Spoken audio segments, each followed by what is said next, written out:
Class ninth के atoms and molecules और structure of atom के जो भी समझने वाले रीजनिंग बेस्ड कॉन्सेप्ट्स हैं वो सारे हम लोग जो है वो कवर करने वाले हैं इस लेक्चर के अंदर। इन दोनों चैप्टर्स में से मैं कुछ टॉपिक्स बता रहा हूं, वो अभी इस पर्टिकुलर लेक्चर में कवर नहीं होंगे। उसके लिए वो एक स्टैंड अलोन अलग से वीडियोस जो है वो मैं बनाने वाला हूं, जिसके अंदर law of conservation of mass, definite proportion, Dalton theory हम लोग फर्स्ट चैप्टर से स्किप कर रहे हैं और एटॉमिक मॉडल्स जो है वो हम लोग सेकंड चैप्टर से स्किप कर रहे हैं, मतलब स्ट्रक्चर ऑफ एटम से। बाकी जितने भी फंडे इन दोनों चैप्टर्स के अंदर जो समझने वाले हैं, जिनको हम लोग केमिस्ट्री के बेसिक कॉन्सेप्ट्स बोलते हैं, वो हम लोग जो है वो आप लोगों के साथ सारे ही डिस्कस करने वाले हैं। बिल्कुल जीरो से स्टार्ट करेंगे, बिल्कुल जीरो से केमिस्ट्री सीखने के लिए बहुत बढ़िया वीडियो है ये जो हम लोग पूरा का पूरा सीरीज आप लोगों के लिए जो है वो लेके आ रहे हैं। बड़ा जी पेन कॉपी निकाल लीजिए, सारा लेक्चर जो है वो हम लोग नोट करने वाले हैं। पहले मैं इसको हटा के आपको एक सिंपल सी चीज बताता हूं, वो ये कि एटम हम लोगों के पास जो है वो बेसिकली क्या रहता है। एटम एक स्मॉलेस्ट पार्टिकल है जिससे सारे के सारी चीजें जो है वो बनी हुई है। मान लो आयरन है, उसको कट करते रहो करते रहो करते रहो करते रहो, लास्ट तक जहां तक वो कट हो सकता है इंडिविजिबल फॉर्म में जो है वो पहुंच रहा है, उसको हम लोग जो है वो एटम बोल रहे हैं। सबसे छोटा पार्टिकल एटम जो है किसी भी मैटर के अंदर जो है वो हम लोगों के पास प्रेजेंट होता है। अब इसका स्ट्रक्चर या ये कैसा है देखने में, ये दो पार्ट्स में डिवाइडेड है। एक पार्ट ऐसा और दूसरा पार्ट जो है वो ऐसा।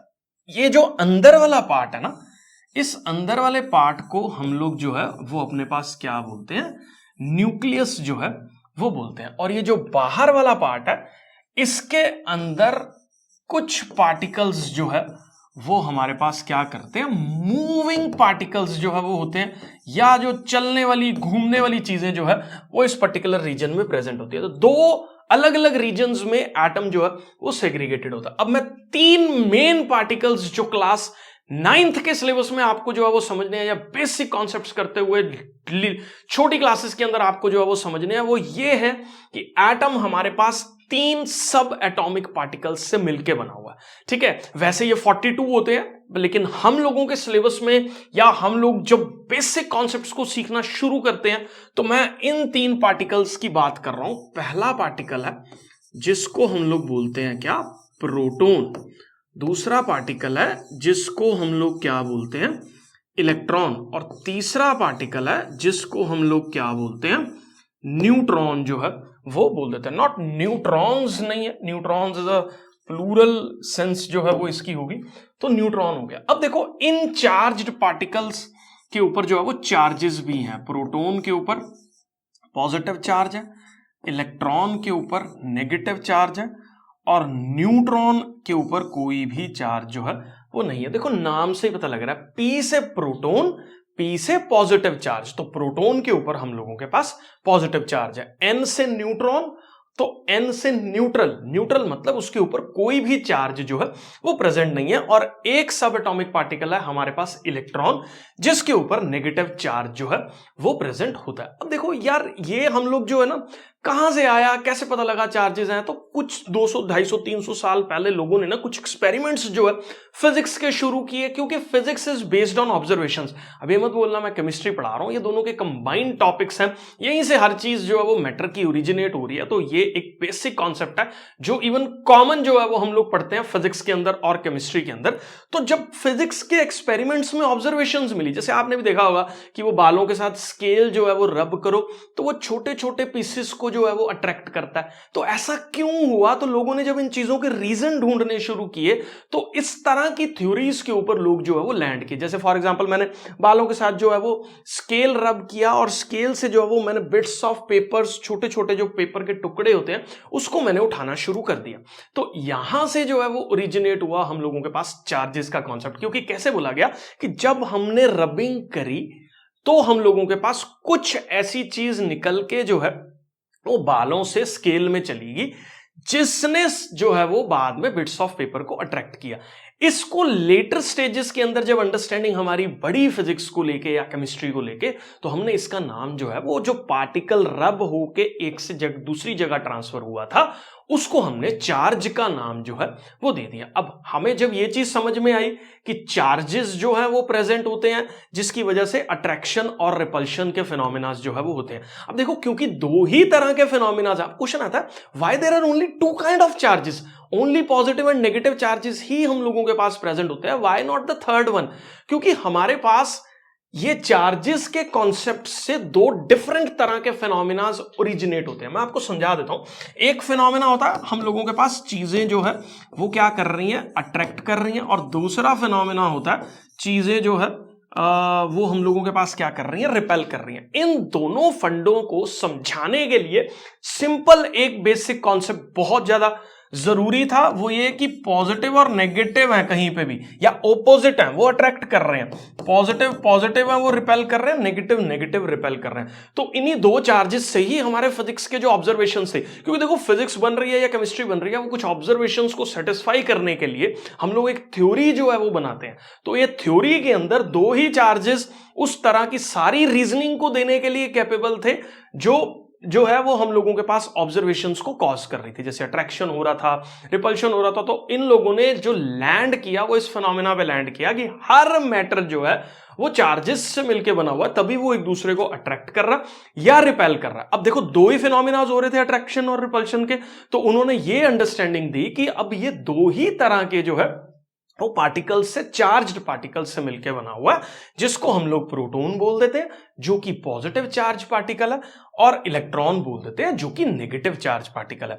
जो न्यूट्रॉन होते हैं वो न्यूट्रल होते हैं, ये बहुत लेट डिस्कवर हुए थे क्योंकि इसके ऊपर कोई चार्ज नहीं था। तो अभी तो इस पर्टिकुलर टाइम पे अगर हम लोग बात करें तो 42 43 के आसपास जो पार्टिकल्स हैं जो कि एटम के अंदर प्रेजेंट होते हैं, जैसे मीजॉन्स हो गए, हमारे पास न्यूट्रिनोज हो गए, एंटी न्यूट्रिनोज हो गए। अभी इन सब चीजों में आपने को घुसने की जरूरत नहीं है। अभी के लिए आप इतना समझ लो कि 3 सब एटॉमिक पार्टिकल्स से जो है वो कोई भी एटम बना हुआ है। मैं आगे बढ़ता हूं। इसके अंदर कुछ और चीजें हैं जो ध्यान देने वाली हैं। मैं ज्यूम कर रहा हूं, यहां तक का आपको फंडा क्लियर है। अब ये एटम है और ये मैंने बोला था क्या है, न्यूक्लियस है। अब इसमें सबसे जो चीज ध्यान देने वाली है वो ये कि न्यूक्लियस के अंदर प्रोटॉन प्रेजेंट होता है और न्यूक्लियस के अंदर जो है वो हमारे पास न्यूट्रॉन प्रेजेंट होता है। मतलब प्रोटॉन और न्यूट्रॉन एक जगह पे कॉन्सेंट्रेटेड है, एक जगह पे बंधे हुए हैं, और हम लोगों के पास जो इलेक्ट्रॉन है वो इस पर्टिकुलर के चक्कर जो है वो काट रहा है, न्यूक्लियस के चक्कर जो है वो काट रहा है। अब देखो यहां से अपने को बेसिक समझते हुए एक चीज अंडरस्टैंडिंग करनी पड़ेगी, वो ये कि न्यूक्लियस जो है वो उस पर कौन सा चार्ज होगा। देखो न्यूक्लियस किससे मिलकर बना हुआ है, प्रोटॉन और न्यूट्रॉन से मिलकर बना हुआ। प्रोटॉन के ऊपर हमारे पास पॉजिटिव चार्ज है, न्यूट्रॉन के ऊपर हमारे पास 0 चार्ज है। तो ओवरऑल चार्ज अगर बात की जाए तो हमारे पास न्यूक्लियस पे जो चार्ज प्रेजेंट है वो कौन सा चार्ज जो है वो हो गया न्यूक्लियस के ऊपर। तो इसका मतलब न्यूक्लियस के ऊपर जो है वो हमारे पास नेट पॉजिटिव चार्ज जो है वो हो जाएगा, और इलेक्ट्रॉन्स जो हैं वो इसके चारों तरफ चक्कर जो है वो काट रहे हैं। ठीक है, तो मैं अज्यूम करके चल रहा हूं, ये आपको क्लियर है। अब देखो अगर मैं ना अर्थ की बात करूं ना तो तकरीबन हम लोगों के पास जो अभी तक डिस्कवर हुए हैं ना वो 118 के आसपास जो है वो क्या डिस्कवर हुए हैं, एलिमेंट्स जो है वो डिस्कवर हुए हैं। हर एलिमेंट का अपना एटम है, और अपना एटम जो एलिमेंट का है वो दूसरे एटम के एलिमेंट से डिफरेंट है। कैसे डिफरेंट है, इन टर्म्स ऑफ उसमें कितने प्रोटॉन्स हैं, उसमें कितने इलेक्ट्रॉन्स हैं, उसमें कितने न्यूट्रॉन्स हैं। इन सब के डिफरेंट कॉम्बिनेशंस हम लोगों के पास जो है वो 118 तरह के अलग अलग एलिमेंट्स को जो है वो बताते हैं। ये 118 नहीं है कुछ, this is not a fixed number. आज से अगर 100 साल पहले की बात की जाए तो ये शायद 63 था। धीरे धीरे धीरे धीरे ये डिस्कवरीज बढ़ी और आज हम लोग इस पोजीशन पे लैंड किए हैं कि हमारे पास जो है वो 118 डिस्कवर्ड एलिमेंट्स जो है वो प्रेजेंट है। ठीक है, तो इन सारे एलिमेंट्स के एटम्स के अंदर अलग नंबर ऑफ प्रोटॉन्स हैं, अलग नंबर ऑफ न्यूट्रॉन्स हैं, और अलग नंबर ऑफ जो है वो इलेक्ट्रॉन्स हैं। इसीलिए उनको हम लोग जो है वो डिफरेंट एटम्स जो है वो बोल देते हैं। ठीक है, अब एक बार ना मैं इसको नोट्स से जो है वो आपको समझा देता हूं, नोट्स से भी देखना जरूरी है और ये नोट भी कर लेना अपने पास कि एटम जो है वो हम लोगों के पास 3 बेसिक पार्टिकल्स से मिलकर बना हुआ है। ये मैंने बता दिया, एक इलेक्ट्रॉन है, दूसरा प्रोटॉन है, तीसरा न्यूट्रॉन है। न्यूट्रॉन जो है वो न्यूट्रल इन नेचर है और वो न्यूक्लियस के अंदर प्रेजेंट होता है। प्रोटॉन हमारे पास पॉजिटिवली चार्ज्ड है और वो न्यूक्लियस के अंदर प्रेजेंट होता है, और इलेक्ट्रॉन्स हमारे पास नेगेटिवली चार्ज्ड है और वो जो है वो न्यूक्लियस के बाहर प्रेजेंट होता है। अगर आप ओवरऑल चार्ज न्यूक्लियस की बात की जाए तो न्यूक्लियस का चार्ज जो है वो पॉजिटिव होता है क्योंकि उसके अंदर प्रोटॉन है और न्यूट्रॉन प्रेजेंट है। ये मैंने समझा दिया। ओवरऑल चार्ज एटम का 0 है, ये पॉइंट जो है वो बताना रह गया, इसको मैं समझा रहा हूं। और 118 एलिमेंट्स हैं अर्थ के ऊपर और हर एलिमेंट का अपना सिंबल है और एटॉमिक नंबर है। ठीक है, तो मैं ना एक बार आपको ये बता देता हूं कि ओवरऑल चार्ज जो है वो एटम पे 0 क्यों है। देखो मैंने अभी बताया कि एटम के अंदर क्या है, प्रोटॉन्स हैं, न्यूट्रॉन्स हैं, ये दोनों कहां पे प्रेजेंट है, हमारे पास न्यूक्लियस के अंदर प्रेजेंट है, और साथ ही हमारे पास जो है वो इलेक्ट्रॉन्स हैं, ये न्यूक्लियस के बाहर वाले रीजन में जो है वो प्रेजेंट है। अब देखो यहाँ पे क्या आपको ध्यान देना, प्रोटॉन पे कितना मान लो पॉजिटिव चार्ज है और इलेक्ट्रॉन पे कितना नेगेटिव चार्ज है। सबसे इंपॉर्टेंट पॉइंट अगर बात की जाए तो कोई भी एटम की अगर हम लोग नॉर्मल सिचुएशन के अंदर बात करें तो जितने नंबर ऑफ प्रोटॉन्स किसी एटम के अंदर प्रेजेंट होते हैं, मान लो इस एटम में 5 प्रोटॉन्स हैं तो उसकी न्यूट्रल स्टेजेस के अंदर 5 ही इलेक्ट्रॉन्स जो हैं वो प्रेजेंट होते हैं। देखो 5 प्रोटॉन से चार्ज हो गया +5, 5 इलेक्ट्रॉन से चार्ज हो गया -5। इन दोनों चार्जेस का एडिशन करोगे तो हमारे पास 5 प्लस का और 5 जो है वो माइनस का अगर मैं ऐड कर दूं तो मेरे पास जो है वो 0 चार्ज किसी भी एटम के ऊपर जो है वो प्रेजेंट होगा। तो याद रखो कोई भी एटम न्यूट्रल स्टेजेस जो है जो उसकी होती है, ग्राउंड स्टेजेस जो है वो उसकी होती है, उसके अंदर उसके ऊपर कोई भी चार्ज जो है वो प्रेजेंट नहीं होता। जितने नंबर ऑफ पॉजिटिव चार्ज यानी कि प्रोटॉन्स जो है वो होते हैं उतने ही नंबर ऑफ जो है वो नेगेटिव चार्जेस जिसको हम लोग इलेक्ट्रॉन्स जो है वो बोल देते हैं वो प्रेजेंट जो है वो हम लोगों के पास होते हैं। ठीक है, तो हर एलिमेंट को डिफरेंशिएट करने के लिए हमने उसको अलग अलग सिंबल से जो है वो नवाजा है, अलग अलग सिंबल्स जो है वो उसको दिए हैं। मैं ज्यूम कर रहा हूं ये सारी चीजें आपको क्लियर है।